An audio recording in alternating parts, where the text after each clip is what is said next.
The wheels of the silver Lexus crunched against the gravel driveway as Emily Carter pulled up to the imposing iron gates of Bennett Estate. Her hands gripped the steering wheel tightly, knuckles white with tension. Through her rearview mirror, she caught a glimpse of Lucas, her 4-year-old son peacefully sleeping in his car seat, clutching his worn teddy bear.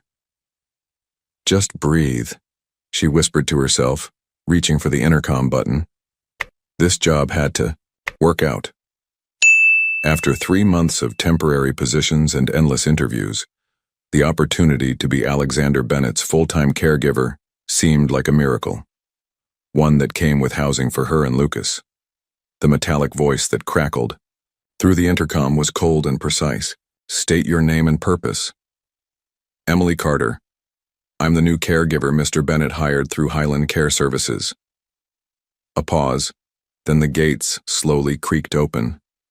As Emily drove up the winding driveway, the mansion emerged from behind perfectly manicured trees, a massive stone structure that seemed to touch the Massachusetts sky. Modern floor-to-ceiling windows reflected the morning sun, making the house appear both inviting and forbidding. Mrs. Henderson, the house manager who had interviewed her, waited at the front door. Her steel-gray hair was pulled back in a severe bun, her posture ramrod straight. "You're early, Miss Carter, that's good." Her eyes drifted to the sleeping child in the back seat. "I trust you've made arrangements for your son?" Emily nodded, trying to keep her voice steady. "Yes, ma'am, the Little Sprouts Daycare Center downtown accepted him. He starts tomorrow." "Very well. Let's get you settled in the guest house. First." Mrs. Henderson gestured toward a smaller but equally elegant building to the right of the main house. "Mr. Bennett prefers his staff to maintain appropriate boundaries." As Emily gathered their belongings, 2 suitcases containing everything they owned, Lucas stirred awake. "Mama, are we there?" "Yes, sweetheart, this is our new home." She helped him out of the car, watching as his eyes widened at the sight of the enormous house. "It looks like a castle," he exclaimed, his earlier sleepiness forgotten. Mrs. Henderson's expression softened slightly at Lucas's wonder. "This way, please." The guest house was larger than any apartment Emily had ever lived in, with 2 bedrooms, a fully equipped kitchen, and a cozy living room. The furniture was modern but comfortable, and through the windows, she could see a beautiful garden. "Your duties begin at 8 a.m. sharp tomorrow," Mrs. Henderson explained, handing over a thick manual. "This contains Mr. Bennett's schedule, medical requirements, and house rules. Study it carefully." She paused, her expression growing serious. "I should warn you, Mr. Bennett can be challenging. The last 5 caregivers didn't last more than 2 weeks." Emily straightened her spine, remembering darker days she'd survived. "I understand. I'm not easily discouraged." Mrs. Henderson's lips twitched in what might have been approval. "We'll see. Dinner is at 6 p.m. in the main house. Mr. Bennett insists on meeting all new staff personally." With that, she turned and left, her heels clicking against the hardwood floors. Once alone, Emily sank onto the plush sofa, letting out a long breath. Lucas immediately began exploring their new space, his excitement infectious. "Mama, look, my room has a window seat." She smiled, watching him bounce on the cushioned bench. For the first time in months, hope bloomed in her chest. This could be their fresh start, away from the shadows of their past, away from Richard and his iron fists, away from the constant fear. The afternoon passed in a blur of unpacking and exploring their new space. Emily spent every free moment memorizing the manual, determined to be prepared. According to the documents, Alexander Bennett had been paralyzed from the waist down in a car accident 18 months ago. The medical instructions were detailed and precise, but what caught her attention were the behavioral notes. Client exhibits extreme mood swings, requires firm but tactful handling, responds poorly to pity. At 5:55 p.m., Emily stood before the mirror in her bedroom, smoothing down her simple black dress. She'd pulled her auburn hair back into a neat ponytail, applied minimal makeup to cover the faint scar near her jawline, a souvenir from her last night with Richard. "Lucas, honey, remember what we talked about? Best behavior at dinner, okay?" Yes, Mama. He looked adorable in his little button-down shirt and khakis, his dark curls freshly combed. The main house's interior was even more impressive up close. Mrs. Henderson led them through a maze of corridors to a formal dining room, where crystal chandeliers cast warm light over a massive mahogany table. And there, at the head of the table, sat Alexander Bennett. Emily's first thought was that his photographs didn't do him justice.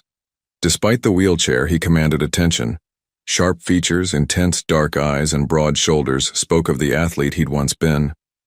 But it was the hardness in his expression, the barely concealed disdain, that made her pulse quicken with recognition. She knew that look, the one that preceded verbal warfare. "So," he drawled, his voice rich but cold, "you're the new salvation project Highland sent to fix me."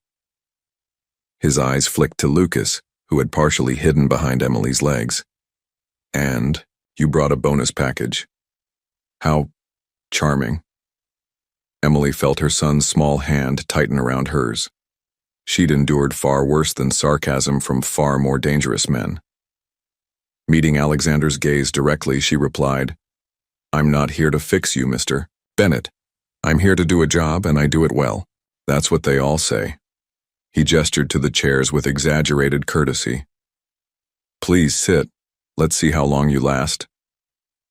As they took their seats and Mrs. Henderson began serving dinner, Emily could feel Alexander's calculating stare. He was expecting her to break, to run like all the others. But he didn't know what she'd survived to get here. She'd faced down demons in the dark. She could handle one wounded man's attempt to push her away. Lucas, bless his innocent heart, was the one who broke the tension. "Your house looks like a castle, Mr. Bennett. Do you have secret passages?" For a split second, surprise cracked Alexander's harsh facade. Something flickered in his eyes. Pain, longing. Before the walls slammed back into place. "No secret? Passages," he replied curtly. "Just lots of empty rooms collecting dust." The rest of dinner proceeded like a carefully choreographed battle. Alexander made cutting remarks about everything from Emily's choice of career to her single mother status. She deflected each one with calm professionalism, while ensuring Lucas remained engaged with his meal rather than the tension around him. As they prepared to leave, Alexander called out, 6 a.m. tomorrow, Ms. Carter. Let's see if you can handle a real challenge." Emily turned back, meeting his gaze. "I'll be here, Mr. Bennett, every morning, until you realize not everyone leaves." Something shifted in his expression. Surprise again, maybe respect. But Emily didn't wait to analyze it. She had preparations to make for tomorrow, and a little boy to tuck into bed in their new home. As she kissed Lucas goodnight in his window seat bed, watching his eyes drift closed, Emily whispered, "We're going to be okay here, baby. I promise."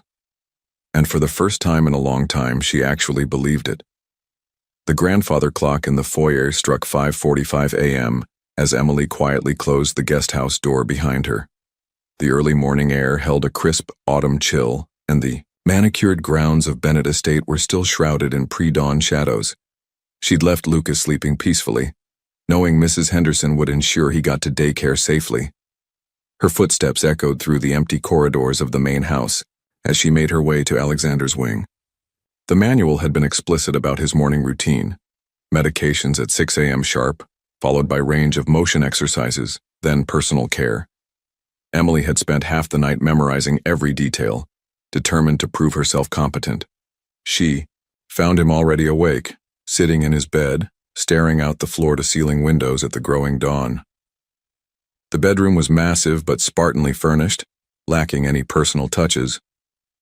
The only decorations were his physical therapy equipment and a wall of screens displaying various business feeds and stock tickers.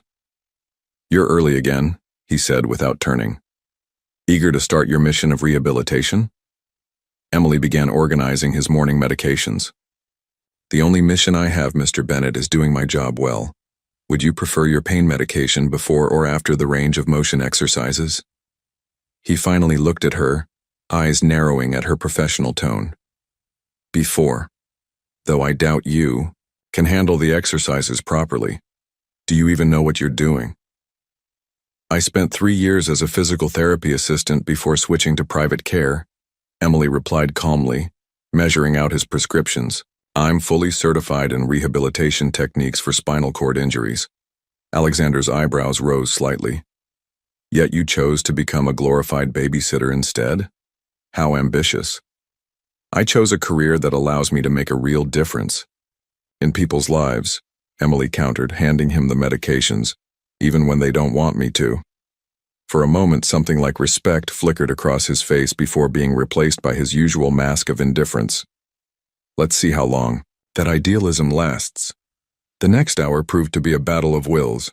Emily methodically worked through his exercise routine, supporting his legs through each movement while he alternated between sarcastic commentary and stony silence.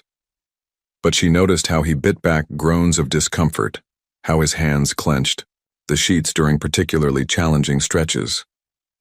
You can admit when it hurts, she said softly, carefully rotating his ankle. Pain isn't weakness, Mr. Bennett. What would you know about pain? He snapped, but his voice held more exhaustion than venom. Emily continued her work in silence, her gentle but firm touches saying what words couldn't. She knew about pain, the kind that left visible scars and the kind that didn't, but this wasn't about her. After finishing the exercises and helping him with his morning routine, Emily wheeled him to the breakfast room. The wall of windows offered a stunning view of the sunrise over the estate's grounds, but Alexander seemed immune to its beauty. Your schedule shows a video conference at 9 a.m., Emily said, setting up his breakfast tray. Would you like to take it in your office or the library?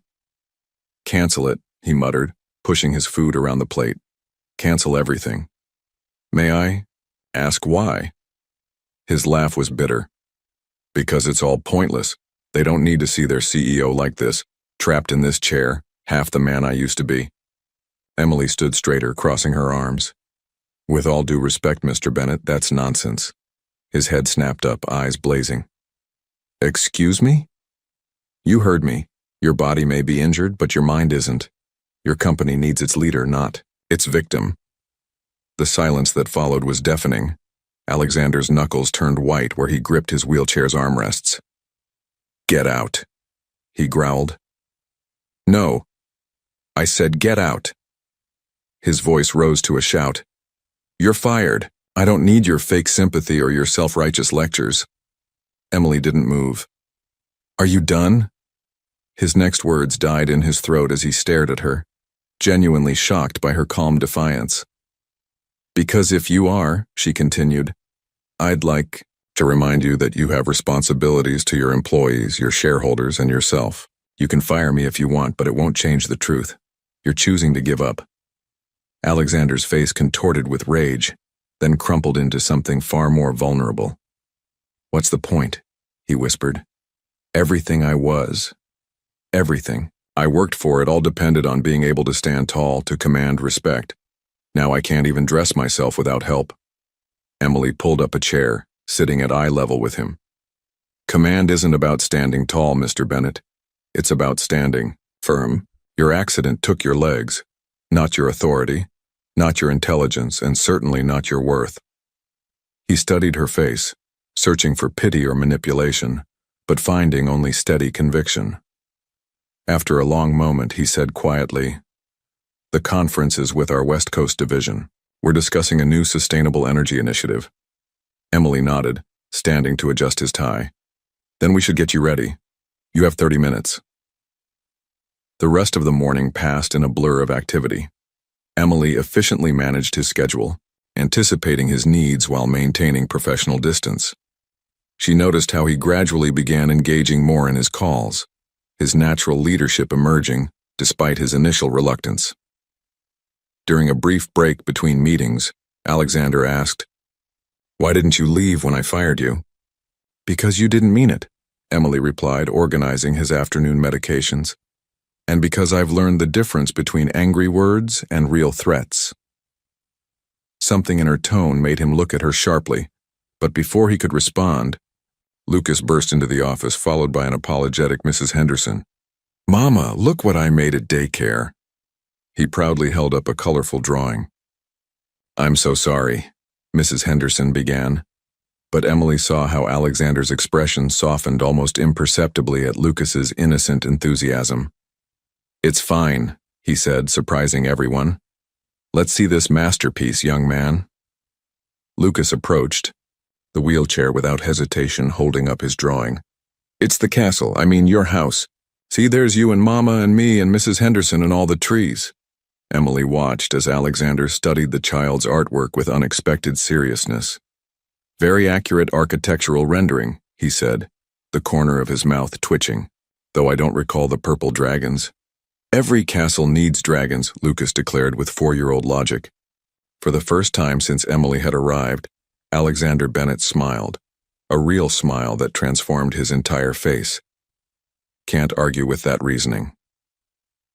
That evening, after Lucas was tucked into bed, Emily sat in the window seat of the guest house, reflecting on the day's events. She'd witnessed cracks in Alexander's armor, glimpses of the man behind the bitter facade.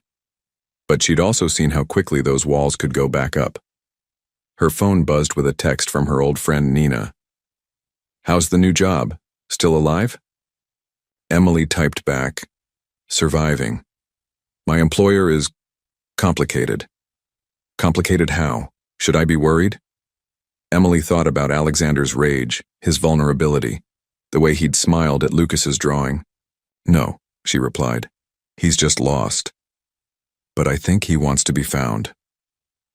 As she got ready for bed, Emily caught her reflection in the bathroom mirror. The woman staring back at her looked stronger than she had in years, more certain of her path.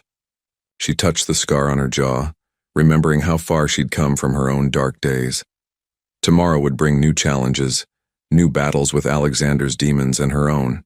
But for the first time in a long time, Emily felt ready for whatever came next. She was done running from difficult men. It was time to stand firm and help one heal instead. 2 weeks had passed since Emily's arrival at Bennett Estate, and autumn was painting the grounds in brilliant shades of red and gold. The morning, routine had settled into a comfortable rhythm, though Alexander's mood still shifted like New England weather, sunny one moment, stormy the next. That particular morning, Emily found him already in his office, surrounded by financial reports and looking more frustrated than usual. Dark circles under his eyes suggested he'd barely slept. "Your coffee, Mr. Bennett," she said, placing the steaming mug on his desk. "And a reminder about your physical therapy appointment at 10. He didn't look up from his computer screen. "Cancel it. We're about to lose the Singapore deal." Emily studied the tension in his shoulders, the way his fingers gripped the armrests of his wheelchair. "What happened?" "They want a face-to-face meeting in Singapore." His laugh was harsh. "Apparently video conferences don't inspire enough confidence when you're discussing a $100 million investment." "So go," Emily said simply. Alexander's head snapped up, eyes flashing. "Have you forgotten?" He gestured sharply at his wheelchair. "I can't exactly hop on a plane for a 15-hour flight." "Actually, you can." Emily pulled up a chair, maintaining eye level with him, something she'd learned he secretly appreciated. "Commercial airlines have accommodations for passengers with mobility issues. Your private jet could be even better equipped. I'm certified in long-distance medical transport." "You've thought about this," he said, suspicion creeping into his voice. "I've read about your company's international ventures. It was only a matter of time before travel became necessary." She met his gaze steadily. "Unless you're planning to let your disability dictate the future of your business?" The challenge in her voice hit its mark. Alexander's jaw tightened, but she saw the familiar spark of determination in his eyes. "Get me information on medical transport requirements, and move the therapy appointment to this afternoon. I need to review these reports." Emily nodded, hiding her satisfaction. Small victories. Later that morning, while organizing his medication, Emily heard Lucas's voice floating through the open window. The daycare was closed for teacher training, and Mrs. Henderson had set up a small play area in the garden where she could watch him while handling estate business. Higher, Mr. Bennett, I want to touch the clouds. Emily froze. She rushed to the window to see Alexander in his wheelchair next to the garden swing, pushing Lucas with one hand while the boy squealed with delight. The sight made her heart stutter, both from concern and from something deeper she wasn't ready to examine. Lucas, she called out. Don't bother Mr. Bennett, honey. It's fine, Alexander called back, though he looked almost embarrassed at being caught showing kindness. The reports were giving me a headache anyway. Emily watched as her son chatted animatedly with Alexander, telling him about dinosaurs and space rockets and his new friends at daycare. To her surprise, Alexander listened with genuine interest, occasionally asking questions that sent Lucas into excited explanations. Mama, can Mr. Bennett have lunch with us? Lucas asked when she came to collect him. He's never seen my dinosaur collection. Before Emily could decline, Alexander spoke up. I suppose I could spare 30 minutes, purely to assess this dinosaur situation, of course. And that was how Alexander Bennett ended up in their guest house, being given a very serious tour of plastic dinosaurs by a 4-year-old expert. Emily watched from the kitchen as she prepared sandwiches, noticing how natural Alexander looked away from his formal office setting. This one's a Pachycephalosaurus, Lucas explained, holding up a dome-headed figure. His head is super hard so he can headbutt the bad guys. Impressive defense mechanism, Alexander nodded solemnly. Though I imagine it gave him quite a headache. Lucas giggled, then grew suddenly serious. Mr. Bennett, are your legs like my arm was when I fell off the swing? Will they get better if we put a cast on them? Emily nearly dropped the plate she was holding. They never talked about Lucas's broken arm, about how Richard had grabbed him too roughly, about the hospital visit that finally gave her the courage to leave. But Alexander handled the question with surprising grace. No, buddy. My injury is different. My legs don't work anymore, but that's okay. I have this cool wheelchair to help me move around. Does it make you sad? Sometimes, Alexander admitted, his honesty catching Emily off guard. But being sad doesn't help much, does it? Lucas shook his head. Mama says when we're sad, we should find things that make us happy instead. Like dinosaurs. Do dinosaurs make you happy, Mr. Bennett? A complex emotion crossed Alexander's face. You know what, Lucas? They just might. The moment was interrupted by Emily's phone ringing. Her blood ran cold when she saw the number, Richard's prison facility. With trembling hands, she answered, stepping onto the back porch. Hello? Ms. Carter? This is Officer Martinez from Franklin Correctional. I'm calling to inform you that Richard Cooper has been granted an early release hearing next month. The world tilted sideways. Emily gripped the porch railing, trying to steady herself. But his sentence. Good behavior and overcrowding, the officer explained. You'll be notified of the hearing date. You have the right to make a statement. The rest of the conversation passed in a blur. When Emily hung up, she realized she was shaking. The sanctuary she'd built here suddenly felt paper thin. Emily? She turned to find Alexander in the doorway, concern evident on his face. Is everything all right? Her voice cracked. I need to check on lunch. But as she tried to step past him, her legs gave out. Alexander caught her arm, pulling her down to sit on the nearby chair. Lucas is arranging his dinosaurs by historical period, he said quietly. Take a minute. Breathe. Emily didn't realize she was crying until Alexander awkwardly offered her his handkerchief. I'm sorry, she whispered. This is unprofessional. Forget professional, he said firmly. What's wrong? The genuine concern in his voice broke something in her. The story spilled out. About Richard, the abuse, how she'd finally pressed charges after he hurt Lucas, how she'd testified at his trial. He wasn't supposed to be eligible for release for 3 more years, she finished, wiping her eyes. Alexander was very still, his expression darkening with each detail. Does he know where you are? No, I was careful. Changed our names back to my maiden name, moved across states, left no trail. Good. His voice was steel. Because he's never getting near you or Lucas again.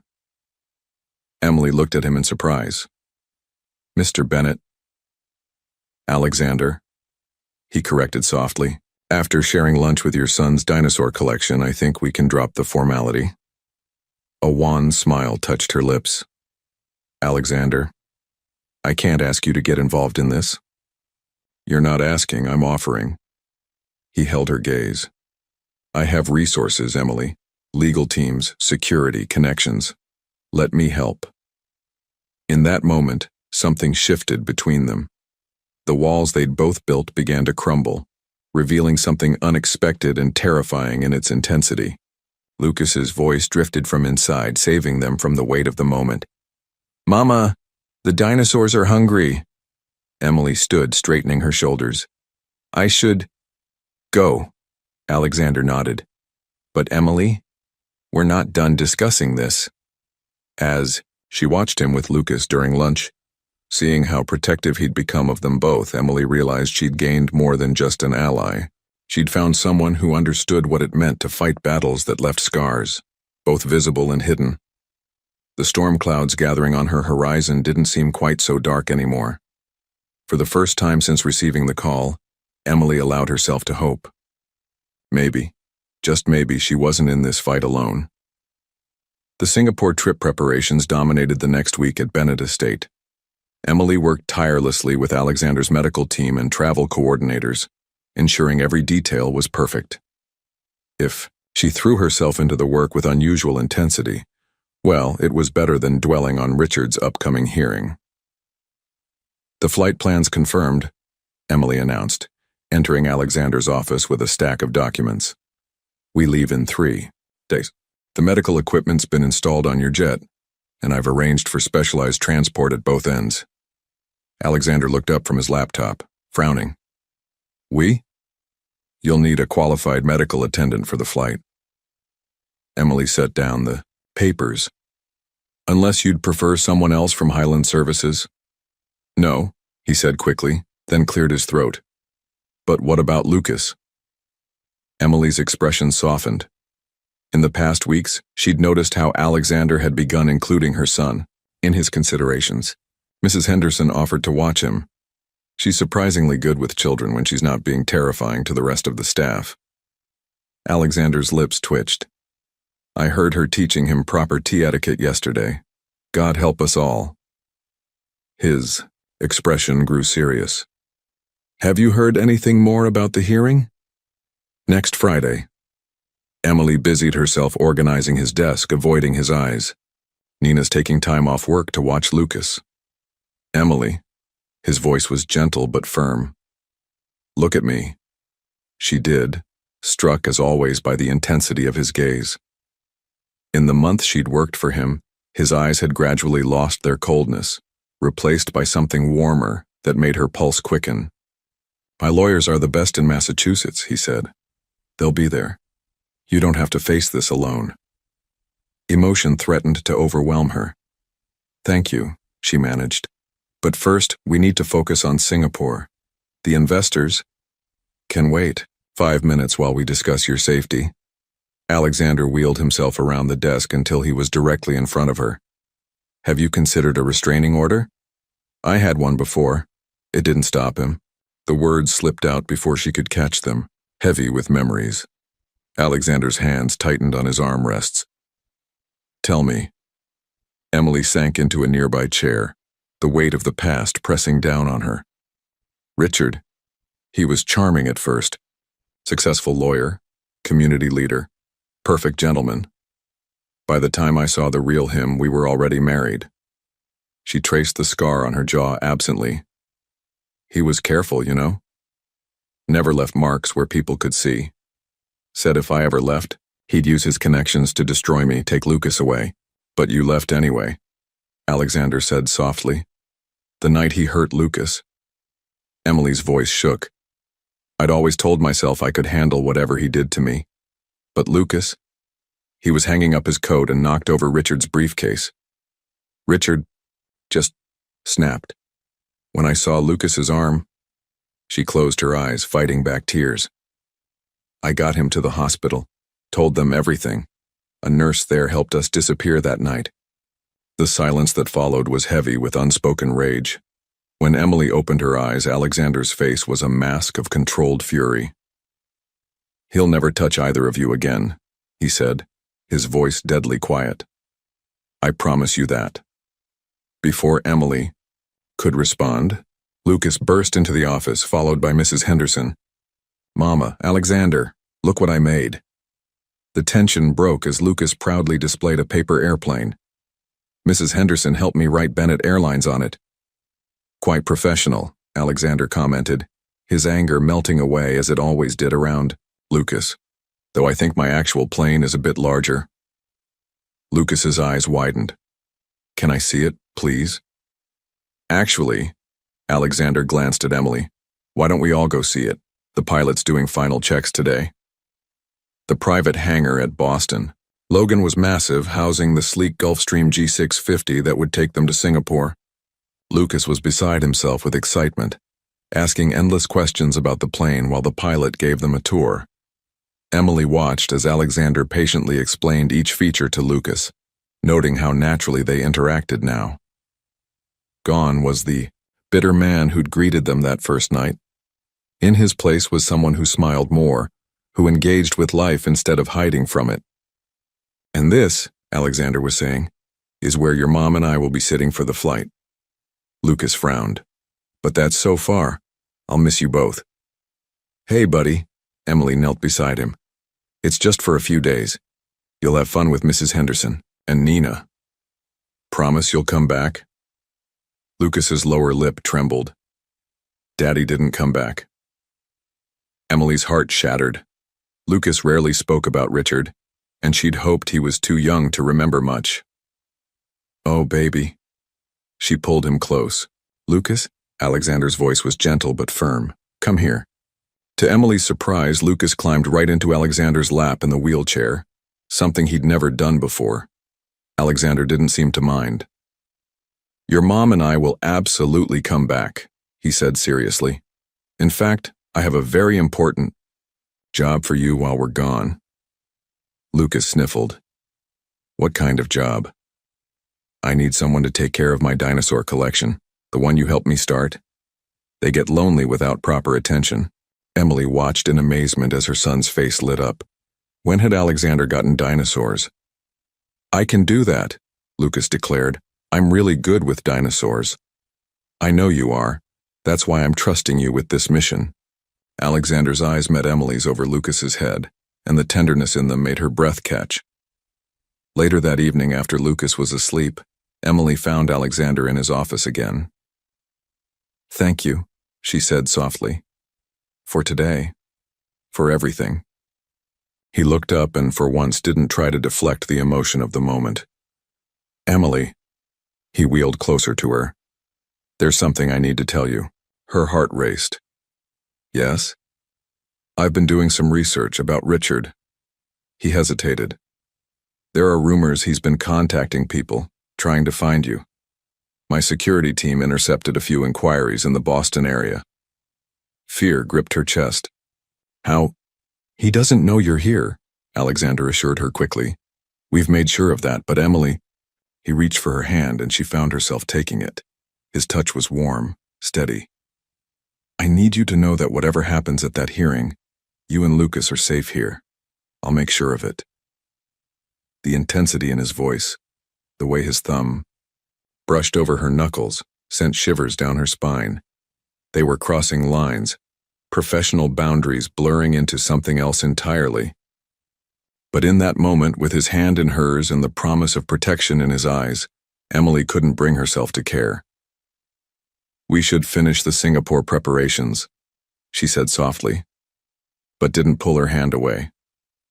"We should," he agreed, but made no move to release her. They stayed like that for a long moment, the evening light painting shadows across the office, neither willing to break the connection that had formed between them.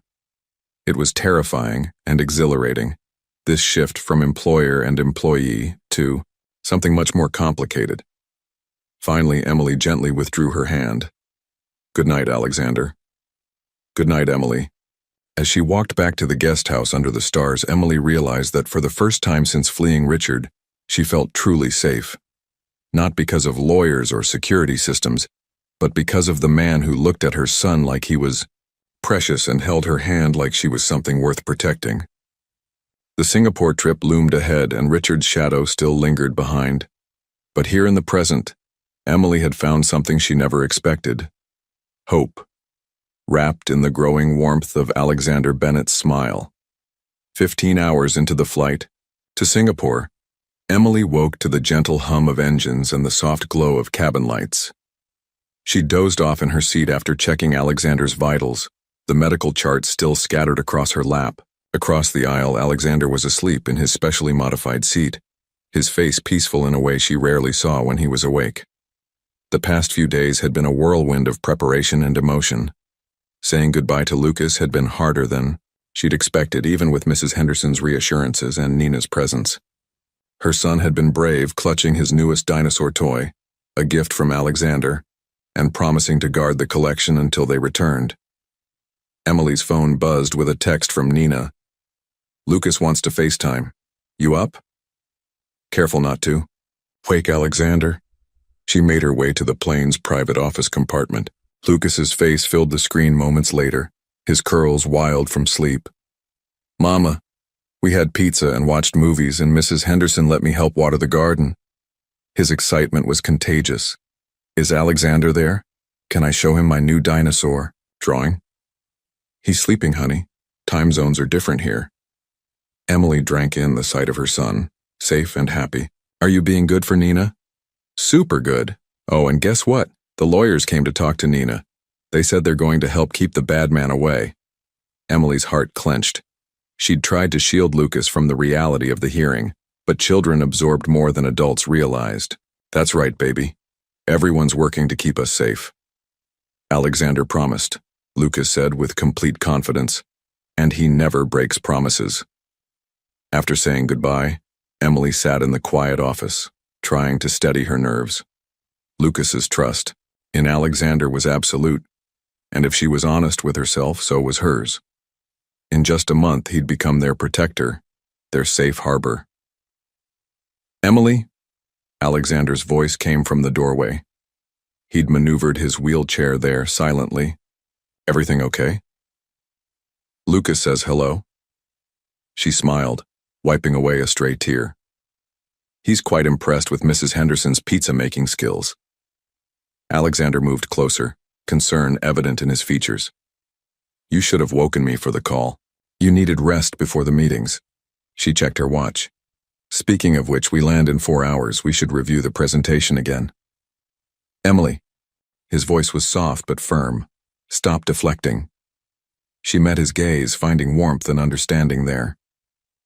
"I miss him," she admitted. "And I'm worried. About the hearing. About Richard somehow finding us." "Come here." Without hesitation, Emily moved to his side. Alexander took her hand, his thumb tracing gentle circles on her palm. The touch sent shivers through her that had nothing to do with fear. "Your son is safe," he said. "You're safe.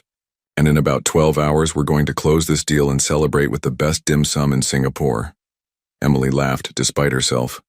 "Already planning victory dinner? I like to think positive." His eyes held hers, especially about things that matter. The air between them crackled with unspoken meaning. Emily was acutely aware of how close they were, how intimate the moment felt in the quiet cabin. A light chime broke the spell, the pilot announcing their approach to Singapore airspace. Emily reluctantly withdrew her hand, switching back to professional mode. "Let's get you ready for landing." Singapore greeted them with a symphony of lights and color. Their hotel suite overlooked Marina Bay, the iconic skyline glittering against the night sky.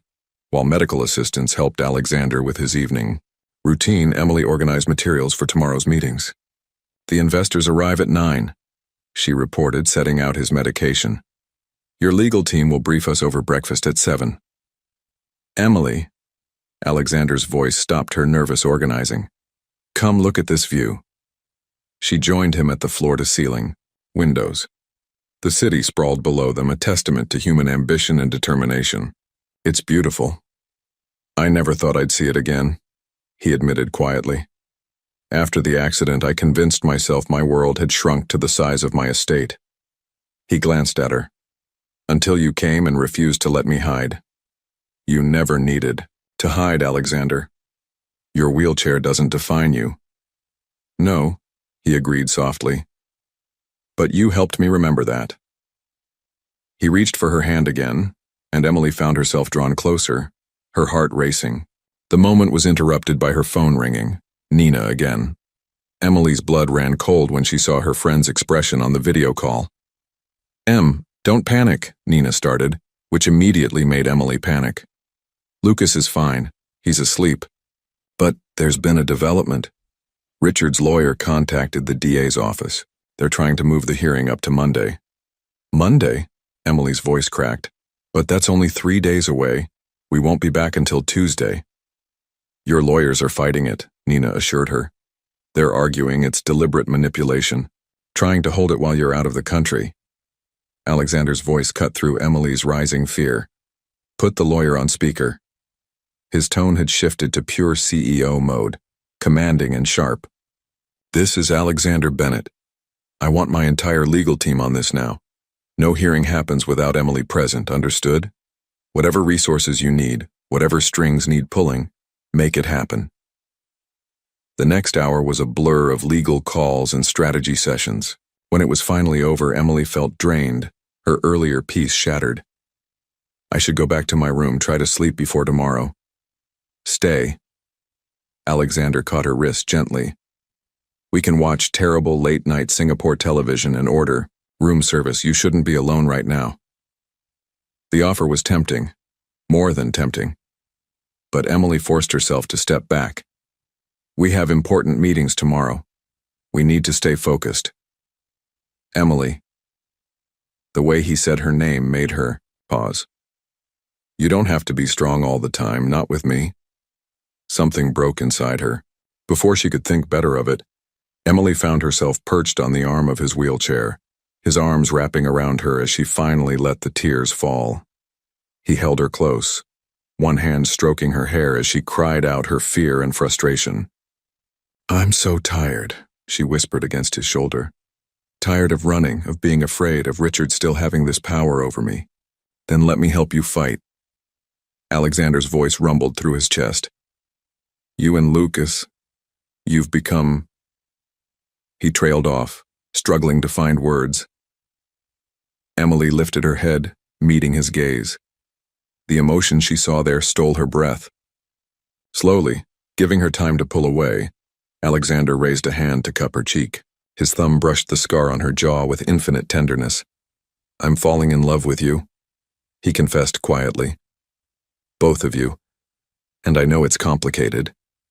I know there are 1,000 reasons why this is a bad idea, but... Emily silenced, him with a kiss. It was gentle at first, tentative, but quickly deepened into something that made her dizzy with need. Alexander's hands tangled in her hair as she pressed closer, pouring weeks of suppressed longing into the kiss. When they finally broke apart, both breathing heavily, Emily rested her forehead against his. I'm falling in love with you too, she whispered. And it terrifies me. Why? Because the last time I loved someone, he nearly destroyed me. She pulled back slightly, meeting his eyes. And because you're my employer and this is incredibly unprofessional and... Then I'll hire someone else from Highland, Alexander interrupted. Or you can quit, or we'll figure something else out. His hands framed her face. But don't pull away from this, from us, because you're scared. We'll face whatever comes together. Emily looked at him, really looked at him. Gone was the bitter man she'd met that first night. In his place was someone strong yet gentle, someone who looked at her son with love and at her with a passion that made her feel truly seen. Together, she agreed softly and kissed him again. Later, curled up on the suite's couch watching incomprehensible Singaporean game shows and sharing room service noodles, Emily felt peace steal over her despite the chaos ahead. Tomorrow would bring investor meetings and legal battles, but tonight, in Alexander's arms, she was exactly where she needed to be. The Singapore investors' boardroom buzzed with anticipation as Alexander finished his presentation.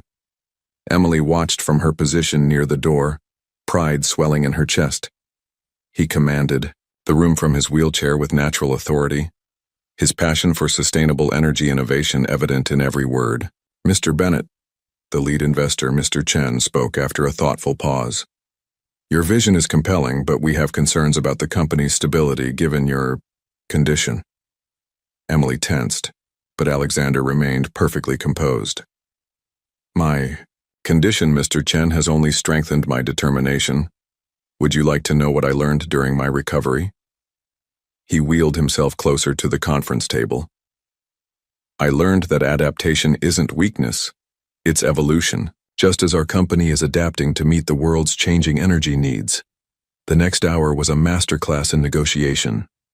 Alexander addressed every concern with razor-sharp precision, his earlier vulnerability completely hidden behind professional expertise. By the time they broke for lunch, the deal was practically sealed. Remarkable presentation, Mr. Chen said as they prepared to leave. Though I must ask, how do you manage international business with your mobility challenges?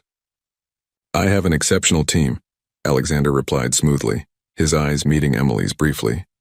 They ensure no obstacle is insurmountable. Back in Alexander's suite, the professional facade finally cracked. He pulled Emily into his lap the moment the door closed, kissing her with an intensity that made her head spin. We did it, he murmured against her lips. The deal's as good as done. Emily smiled, running her fingers through his hair. You did it. I just watched in awe. You did far more than watch. His hand settled on her waist. Having you there, knowing you believe in me, it makes everything possible. The moment was interrupted by Emily's phone buzzing. Her stomach twisted when she saw the caller. ID, Alexander's lead lawyer. Put it on speaker, Alexander said, his arms tightening around her. Ms. Carter, Mr. Bennett. The lawyer's voice was grave. I have updates about the hearing. Richard's team is pushing hard for Monday, claiming he has urgent business commitments later in the week. They're leveraging his community standing and past legal career. Emily's hands began to shake. But we won't be back. We've filed emergency motions, the lawyer continued. But Richard's connections in the local court system are concerning. There's something else. We've uncovered evidence that he's been asking questions about Lucas's school records in the Boston area. The world tilted sideways. Emily would have collapsed if not for Alexander's steady support. Increase security at the estate, Alexander ordered, his voice steel. I want Mrs. Henderson and Nina briefed on emergency protocols, and get us on the next flight home. Alexander, no, Emily protested. The deal is less important than your safety. His eyes blazed with protective fury. Mr. Chen can wait. Actually, the lawyer interjected, leaving now might hurt your case. If Richard's team can argue that Emily's using her employer's influence to manipulate court schedules, he's right, Emily said softly. We need to handle this carefully. Alexander was silent for a long moment, clearly torn between protection and strategy. Finally, he spoke to the lawyer. Have your team ready for nuclear option B. Sir, are you sure? Do it. After the call ended, Emily turned in Alexander's lap to face him. Nuclear option B? His expression was unreadable. Do you trust me? Yes. The answer came without hesitation. Then trust that I have a plan. He brushed a strand of hair from her face. One that ensures Richard never threatens you or Lucas again. Emily studied him, seeing the determination in his eyes. You're not going to tell me what it is, are you? Not yet. He kissed her softly. But soon.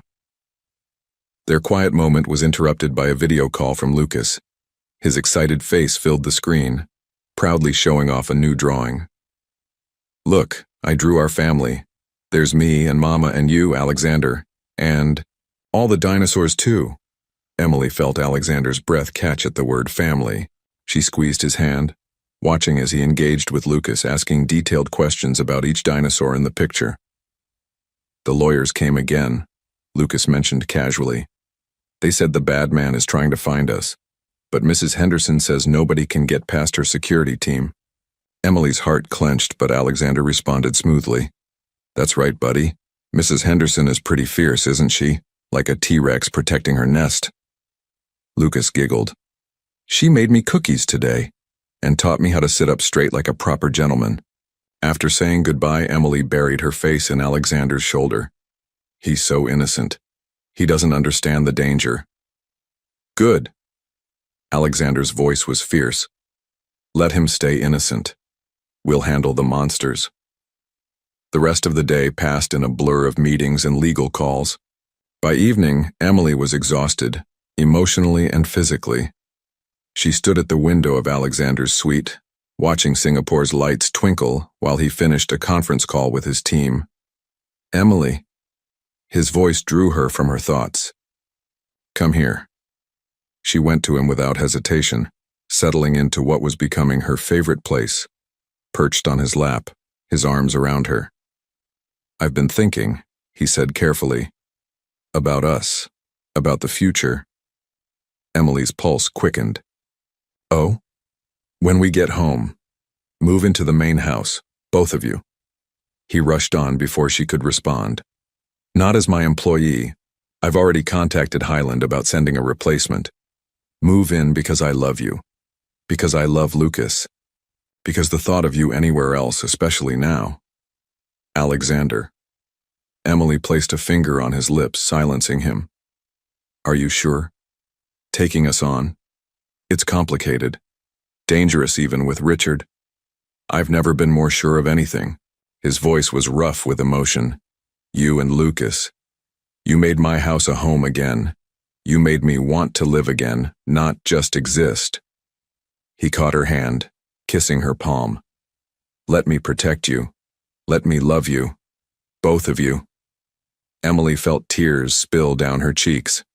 Lucas already loves you, you know. He's never had a real father figure before. I'd like to be that for him. Alexander's eyes were intense. And everything to you. She kissed him then, pouring all her fear and hope and love into it. When they broke apart, she whispered, Yes. Yes? Yes to moving in. Yes to being together. Yes to everything. His smile was brilliant, but before he could kiss her again, both their phones buzzed simultaneously. Emily's blood ran cold as she read the message from Nina. Emergency. Richard's team convinced the judge. Hearing moved to Monday, 9 a.m., no exceptions. Alexander's expression hardened. He pulled out his phone, dialing quickly. Execute nuclear option B now. What are you doing?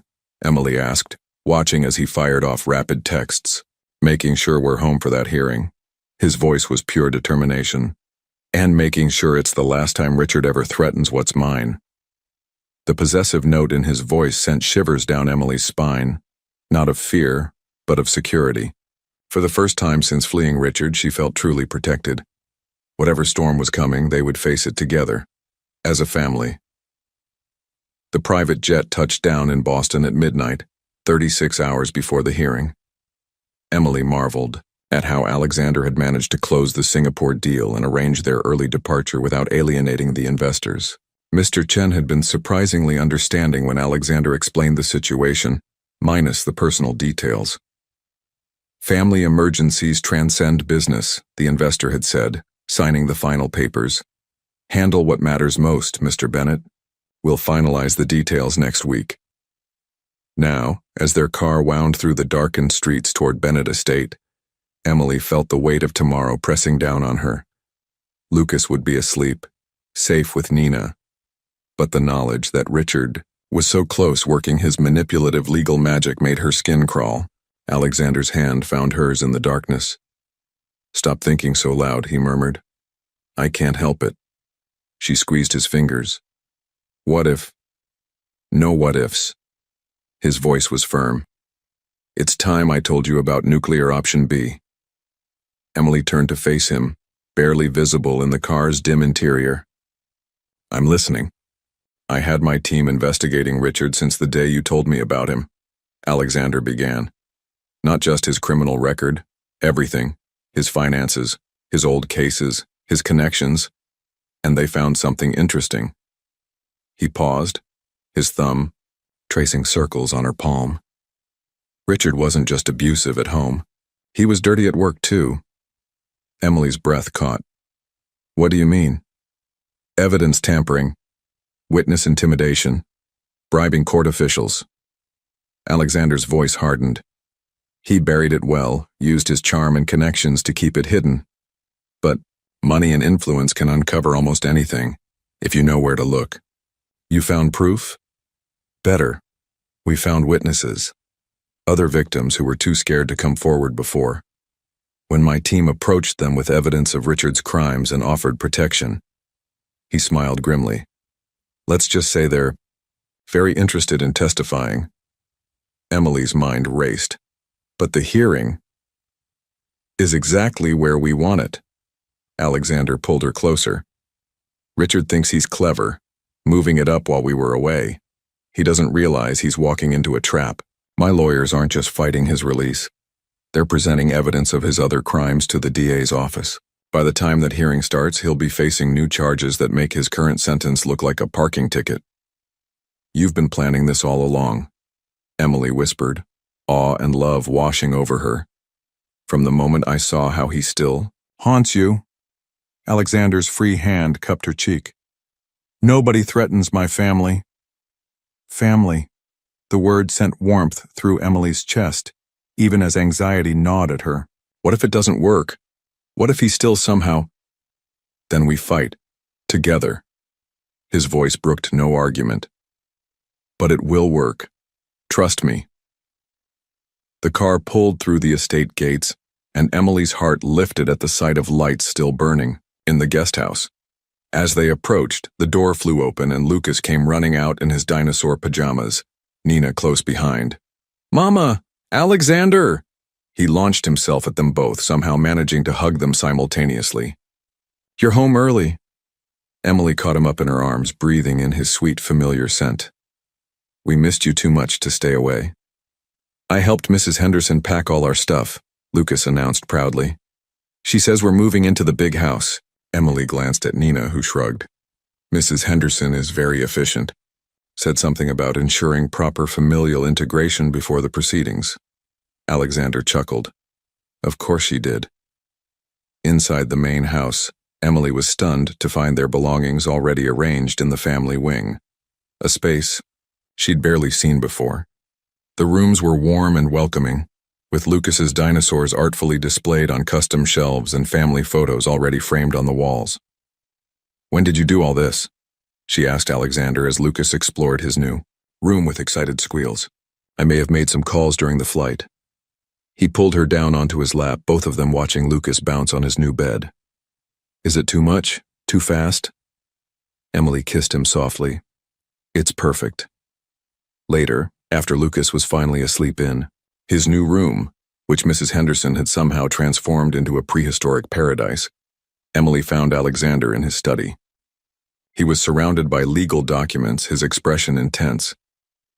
The lawyer sent over Richard's complete file, he said without looking up, including his recent activities.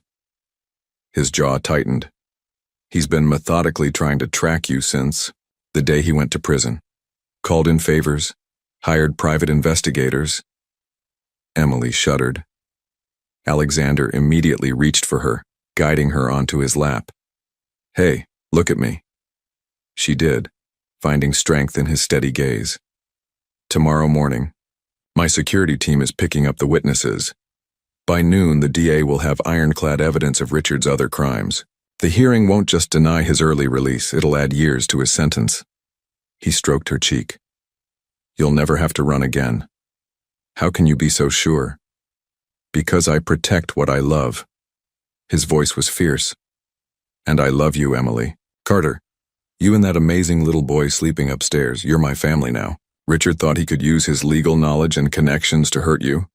Well, he's about to learn what real power looks like. Emily buried her face in his neck, overwhelmed by the absolute certainty in his voice. I love you too, she whispered. So much it scares me sometimes. Don't be scared.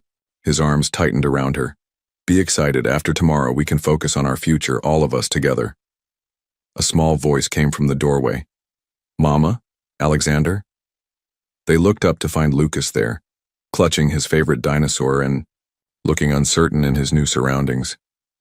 Can't sleep, buddy? Alexander asked softly. Lucas shook his head. My room's different, and he hesitated. I heard you talking about the bad man. Emily started to rise, but Alexander's arms held her in place as he addressed Lucas. Come here, champion. Lucas padded over, and Alexander helped him climb up to join them in the wheelchair. It should have been awkward, but somehow they all fit perfectly. Lucas curled between them, Emily perched on the armrest. You know what the strongest dinosaur was? Alexander asked. Lucas nodded eagerly. T-Rex. That's right. And you know why it was so strong? Because it protected its family. That's what I'm going to do. Protect our family. You, your mom, all of us together. Promise? I promise. Alexander's voice was solemn. And you? No, I never break promises. Lucas yawned, snuggling closer. Can I sleep here tonight? Emily met Alexander's eyes over their son's head. And yes, she realized Lucas was becoming their son in every way that mattered. Alexander's smile was answer enough. As Lucas drifted off between them, Emily felt peace settle over her despite tomorrow's challenges. Here in this moment, she was exactly where she belonged. Tomorrow they would face Richard and his threats, but tonight, they were simply a family, holding each other close in the quiet darkness. Alexander's hand found hers, their fingers intertwining, as they watched Lucas sleep. No words were needed.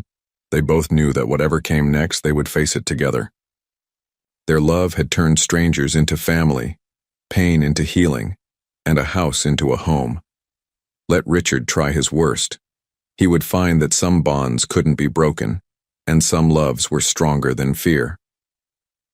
The courthouse loomed before them, its granite steps crowded with early morning activity. Emily sat frozen in the passenger seat of Alexander's specially equipped SUV, her hand clutching his across the center console.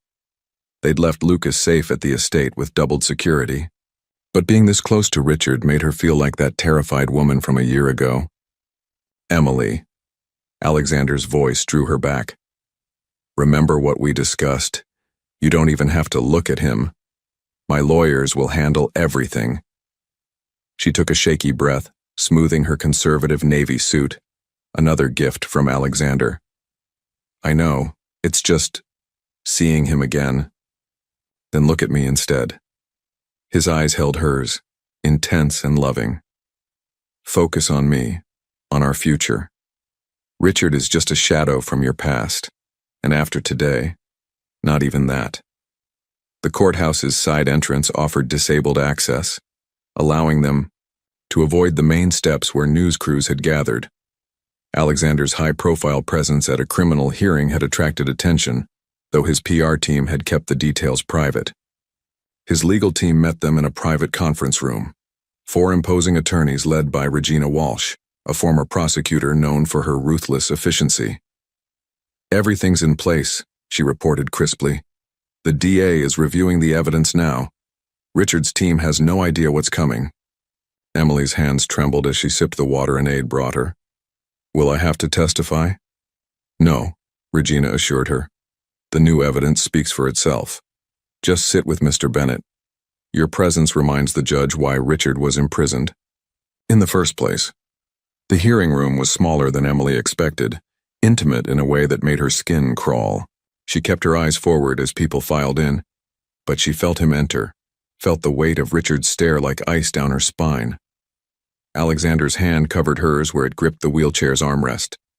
Someone had suggested she sit in the gallery, but she'd refused to leave Alexander's side. His presence anchored her, reminding her she wasn't alone anymore. All rise, the bailiff called, and Emily's heart stopped as she finally caught a glimpse of Richard. He looked exactly the same, handsome, polished, with that familiar smile that had once charmed her before revealing the monster beneath. There, Eyes met for a brief moment before Alexander deliberately shifted his wheelchair, breaking the connection. The initial proceedings were a blur of legal terminology as Richard's attorney presented his case for early release. Emily focused on breathing, on the warmth of Alexander's hand in hers, on thoughts of Lucas safe at home. Then Regina stood, and Emily felt Alexander's subtle tension, like a predator preparing to strike. "Your Honor," Regina began. "Before discussing Mr. Cooper's release, the state would like to present new evidence regarding additional criminal activities conducted by the defendant, both before and during his incarceration." Richard's confident smile faltered. His attorney jumped up. "Objection. This hearing is solely about early release eligibility. The evidence directly pertains to the defendant's character and likelihood to reoffend," Regina countered smoothly, producing a thick file, "including witness testimony of evidence tampering, witness intimidation, and attempted witness location during his incarceration." The judge's expression darkened as he reviewed the documents. Richard's facade cracked further as Regina called her first witness, a former legal assistant who detailed years of watching Richard manipulate evidence and threaten vulnerable clients. More witnesses followed, each account more damning than the last. Emily watched as Richard's composed expression crumbled, replaced by something ugly and familiar, the rage he'd always hidden behind closed doors. "This is a setup," he suddenly shouted, standing. "That cripple put them up to this. He's turned my wife against me." "Mr. Cooper," the judge thundered, "control yourself or be held in contempt. She's mine." Richard's mask disappeared completely as he pointed at Emily. "You think hiding behind some rich gimp will save you? I'll always find you. I'll take Lucas." The bailiffs moved to restrain him, but not before Alexander spoke, his voice cutting through the chaos with deadly calm. "You'll do nothing." Each word carried the weight of absolute authority. "Emily and Lucas are my family, now. My name, my resources, my protection, all of it stands between you and them. Forever." Emily had never seen Alexander so magnificent in his rage, so powerful despite his wheelchair. In that moment he wasn't disabled, he was a force of nature. The judge's gavel cracked like thunder. "Remove the defendant. Ms. Wasℹ. The DA's office will want to review all of this immediately.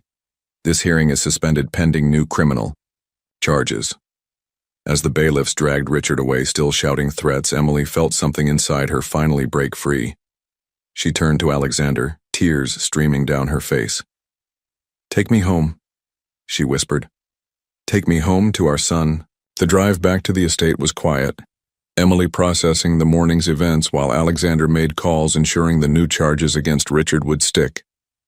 When they arrived, Lucas was waiting with Mrs. Henderson, practically vibrating with worry and excitement. "Did you fight the bad man?" he asked, climbing into their laps as soon as they were inside. "Did you win?" Alexander hugged them both close. "Yes, buddy, we won. The bad man can't hurt us anymore." Later that evening, after Lucas was asleep in his new room, Emily found Alexander in their bedroom, staring out at the estate's moonlit grounds. She wrapped her arms around him from behind, resting her chin on his shoulder.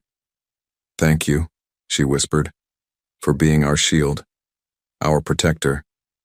He turned his wheelchair to face her, pulling her onto his lap, their familiar position that felt more like home than any place she'd ever known. "You protected Lucas long before I came along," he said softly. "You were always strong. I just helped you show Richard that strength." Emily traced his jaw with gentle fingers. "I think we make each other stronger." "We do."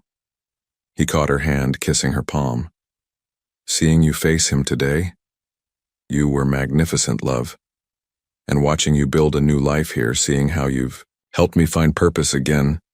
He touched the scar on her jaw tenderly. "You're the strongest person I know. I couldn't have done it without you." She closed the distance between them, pouring all her love and gratitude into a passionate kiss. When they finally broke apart, Alexander's eyes were intense. "Marry me." Emily's breath caught. "What?" "Marry me," he repeated. Not because you need protection. You proved today how strong you are on your own. Marry me because I love you. Because I love Lucas. Because we're already a family in every way that matters. And I want to make it official. Joy bubbled up in Emily's chest, erasing the last shadows of the morning's confrontation. Yes, she whispered against his lips. Yes. His smile was brilliant as he pulled a ring box from his jacket. I've been carrying this since Singapore, waiting for the right moment. The ring was perfect, elegant but strong, like their love. As Alexander slipped it on her finger, Emily felt the last pieces of her heart click into place. A small voice came from the doorway. Are you getting married? They turned to find Lucas there, clutching his dinosaur and grinning. Before they could respond, he ran to them, scrambling onto Alexander's lap next to Emily. Does this mean Alexander will be my real dad now? Emily's heart melted as Alexander answered solemnly, If you want me to be, buddy, I'd be honored. Lucas hugged them both. Best day ever. Can we have dinosaurs at the wedding? Their laughter echoed through the room, chasing away the last ghosts of fear and pain. They were a family, unconventional perhaps, but stronger, for all they'd overcome together. Outside, the moon painted the estate in silver light, promising bright tomorrows and new beginnings. Emily held her family close, knowing that love truly could heal all wounds and that sometimes the greatest strength came not from standing alone, but from letting someone else help you stand. 3 months after Richard's hearing, Bennett Estate buzzed with wedding preparations. Emily stood in what had become her office, a bright, airy space adjoining Alexander's, reviewing final details for both the ceremony and the estate's newest project. The contractor confirmed the renovation plans. She told Alexander as he wheeled into the room. The East Wing will be ready for the Accessibility Center's opening next month. Alexander pulled her onto his lap, a habit that had become as natural as breathing. And the wedding plans? Mrs. Henderson has everything under control. Emily laughed. Though she's still trying to talk Lucas out of having the ring bearer's dinosaur costume include a tail. Let him have the tail, Alexander said, nuzzling her neck. It's not every day a boy gets to see his parents get married. Parents. The word still made Emily's heart swell. After the hearing, they'd started adoption proceedings, making official what they all already knew. They were a family in every way that mattered. The past months had brought other changes too. Richard's new trial had resulted in additional charges, ensuring he'd remain imprisoned for at least 15 years. More of his victims had come forward, inspired by Emily's strength, and his reputation lay in ruins. But the biggest change was in Emily herself. She no longer jumped at shadows or doubted her worth. Love had healed her wounds, turning her scars into badges of survival. Mama, Dad! Lucas burst into the office wearing his dinosaur costume's prototype. Look, Mrs. Henderson said I could practice walking down the aisle. Emily felt Alexander's chest rumble with joy at being called Dad, a development that had happened naturally after Lucas overheard him on the phone with the adoption lawyer. Now watching them together, she could hardly remember a time when they weren't family. Very dignified, Alexander commented seriously, examining Lucas's costume. Though perhaps we should add some feathers for accuracy? Recent paleontological evidence suggests already ordered them. Mrs. Henderson appeared in the doorway, her usual efficiency softened by genuine affection, along with matching boutonnieres for the groomsmen, though I still think the tail stays, Emily and Alexander said in unison, making Lucas beam. Very well. Mrs. Henderson's lips twitched. Lucas, dear, it's time for your fitting. The tailor's waiting. After they left, Emily snuggled closer in Alexander's embrace. Have I told you lately how amazing you are with him? Have I told you lately how amazing you are, period? He kissed her softly. I never thought I'd have this, you know. After the accident, I assumed my life was over. Then you stormed in and proved me spectacularly wrong. We proved each other wrong, Emily corrected. I thought I was broken, that I'd never trust or love again. But you and Lucas showed me that family isn't about blood or perfect bodies, it's about perfect hearts. Alexander's hands framed her face, his eyes intense. Speaking of perfect hearts, there's something I want to show you. He wheeled them toward the estate's back gardens, an area that had been under mysterious construction for weeks. Emily had assumed it was part of the accessibility center renovations, but as they approached, she gasped. A beautiful wheelchair-accessible dance floor had been installed, surrounded by twinkling lights and fragrant flowers. In the center stood a specialized mobility device, one Emily recognized from her physical therapy days. It's called a standing frame, Alexander explained. Custom designed for our first dance. Tears filled Emily's eyes as she understood. The device would support him in a standing position, allowing them to sway together during their wedding dance. Will you practice with me? He asked softly. Emily helped him into the standing frame, her professional knowledge combining with intimate care. Once secured, Alexander rose to his full height and Emily stepped into his embrace. I can't move much, he warned as they began to sway gently. But I wanted to hold you like this, just once. You hold me perfectly every day, Emily whispered, resting her head on his chest. Standing or sitting doesn't matter. They moved together in the late afternoon light, lost in each other until a delighted squeal broke the spell. Dad's standing. Lucas ran to them, Mrs. Henderson following with an indulgent smile. Just like my dinosaur, can I try too? Soon they were all on the dance floor, Lucas standing on Alexander's feet in the frame while Emily supported them both, dancing and laughing as a family. Later that evening, after Lucas was asleep, Emily found Alexander in their bedroom looking thoughtful. Having second thoughts about the standing frame? She asked, concerned. Never. He pulled her close. Just thinking about how far we've come. A year ago I was bitter and alone and you were running scared. Now look at us, planning a wedding, raising our son, opening an accessibility center. Creating our own happy ending, Emily finished, kissing him softly. Not an ending, Alexander corrected. A beginning. Every day with you and Lucas is a new beginning. Emily touched the ring on her finger, remembering the terrified woman she'd been when she first arrived at Bennett Estate.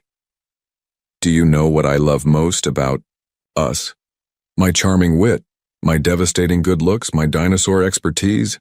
She laughed, loving his playful side that only she and Lucas got to see. How we heal each other. Your love helped me trust again, and having us helped you see beyond your wheelchair. You never saw me as disabled, Alexander mused. From that first day you just saw me. I saw a man using sarcasm to hide his pain. Emily stroked his cheek. Just like you saw past my scars to the strength underneath. Their kiss was tender, full of promise for the future. When they separated, Alexander's eyes were bright with emotion. 2 weeks until you're officially Mrs. Bennett, he murmured. I already am in all the ways that matter.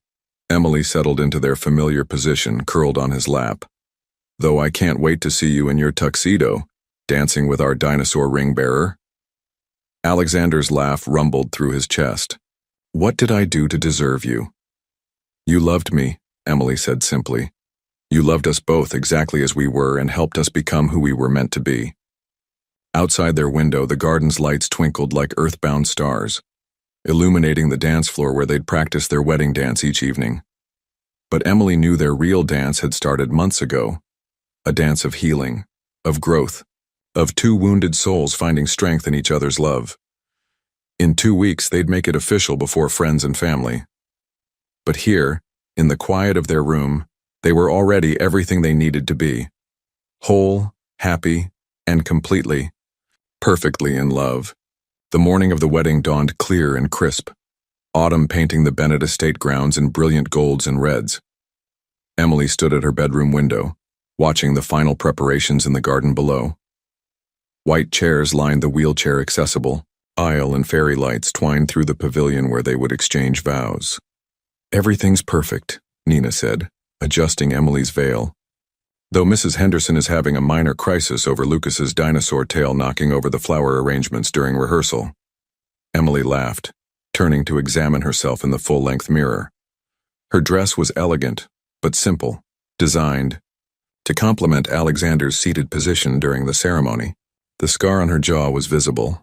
She decided against covering it, understanding finally that it was part of her story, her journey to this moment. A knock at the door revealed Mrs. Henderson, looking uncharacteristically emotional. "Lucas is ready," she announced, "and Mr. Bennett is asking for you." "But it's bad luck," Nina started. "Since when do we follow conventional rules?" Emily smiled. "Where is he?" She found Alexander in his study, handsome in his tuxedo, staring at a framed photo on his desk. One of the three of them at Lucas's recent adoption ceremony. "I thought the groom wasn't supposed to see the bride before the wedding," he said without turning, sensing her presence. "When have we ever done things the traditional way?" Emily moved to his side and his breath caught as he looked at her.